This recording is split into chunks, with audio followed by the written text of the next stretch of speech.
పాండిచ్చేరి నుంచి మేము ఒక స్పెషల్ ప్లేస్కి అయితే వెళ్ళానని చెప్పాను కదా, అదే అరుణాచలం. అరుణాచలంలో గిరి ప్రదక్షిణ చేయాలని లాస్ట్ 2 ఇయర్స్గా అనుకుంటున్నాను. బెంగళూరు నుంచి దగ్గరే అని ఉన్నా కూడా అస్సలు వెళ్ళడానికి కుదరలేదు.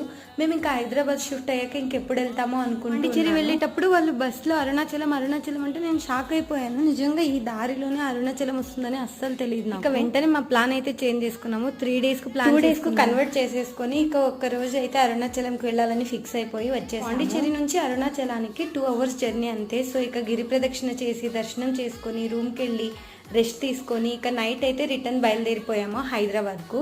సేమ్ బస్సే బుక్ చేసుకున్నాము. పాండిచ్చేరికి వెళ్ళేటప్పుడు బుక్ చేసుకున్న బస్సే, ఎలాగో అది అరుణాచలం నుంచే వెళ్తుంది పాండిచ్చేరికి. సో రిటర్న్ వచ్చేటప్పుడు కూడా మేము సేమ్ బస్సే బుక్ చేసుకున్నాము.